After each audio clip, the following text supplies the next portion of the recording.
Darshan sir ಈಗ ಒಂದು ಶ್ರೀನಿವಾಸ್ ತುದೀಪ್ ಮಗ ಹಳೆ ಆಕ್ಟರ್ ಒಂದು ಅವ್ರ ಮಗ ಅಂತ ಅವ್ರ ಜೊತೆ ಯಾವ ಥರ ನೀವು ಕತೆ ಶೇರ್ ಸ್ಕ್ರೀನ್ ಯಾವ ಥರ ಇದು ಮಾಡ್ಕೊಂಡ್ರಿ? ಯಾಕಂದ್ರೆ ಇಬ್ರು ಒಂದೇ ಮೂಡುಬಿದ್ರೆಯಲ್ಲಿ ಶೂಟಿಂಗ್ ಇದ್ದಿದ್ದು ಮಂಗಳೂರಲ್ಲಿ. ಇಬ್ರು ಒಂದೇ ಅಕ್ಕಪಕ್ಕ ರೂಮಲ್ಲೇ ಇದ್ವಿ. ಇಬ್ರು ಕ್ಲೋಸ್ ಫ್ರೆಂಡ್ಸ್. ಆದ್ರೆ ಅವ್ರ ಬರ್ಡೇಲಿ ನನ್ನ ಪಕ್ಕ ಫೋಟೋ ಹೊಡ್ಸ್ಕೊಳಲ್ಲ ಅಂದ್ಬಿಟ್ರು. ಕಾರಣ ನನಗೆ ಗೊತ್ತಾಗ್ಲಿಲ್ಲ ಏನಕ್ಕೆ ಅಂತ. ಎಲ್ಲಾರ ಜೊತೆ ಫೋಟೋ ಹೊಡ್ಸ್ಕೊಂಡ್ವಿ, ಸತೀಶ್ ಅವ್ರ ಜೊತೆ ಹೊಡ್ಸ್ಕೊಳಲ್ಲ ಅಂದ್ರು.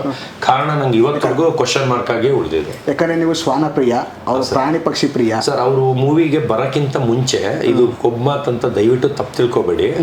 ನಾನು ಆಗ್ಲೇನೆ ನಾಯಲ್ಲಿ ಹೆಸರು ಮಾಡ್ಬಿಟ್ಟಿದೆ. ಕ್ಯಾಡಬಾಂಬ್ ಸತೀಶ್ ಅಂದ್ರೆ ಆಗ್ಲೇ ಫೇಮಸ್ ಇದೆ ಇಂಡಿಯಾ ಲೆವೆಲ್ ವರೆಗೂ, ವರ್ಲ್ಡ್ ಲೆವೆಲ್ ಅಲ್ಲ ಇಂಡಿಯಾ ಲೆವೆಲ್ ವರೆಗೂ.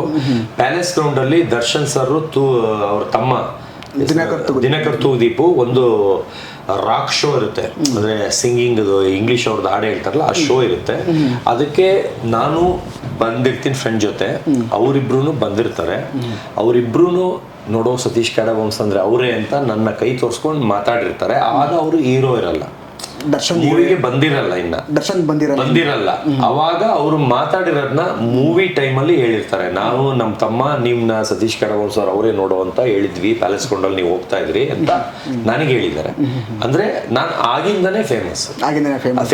ಅದಾದ್ಮೇಲೆ ಇವ್ರದ್ದು 3ನೇದೋ 4ನೇ ಪಿಕ್ಚರ್ ದರ್ಶನ್ ಮೂವಿ ಅಂತ ಅದ್ರಲ್ಲಿ ಮಾಡ್ತೀನಿ. ಅಲ್ಲೂ ಕ್ಲೋಸ್ ಆಗಿ ಎಲ್ಲ ಇಬ್ರು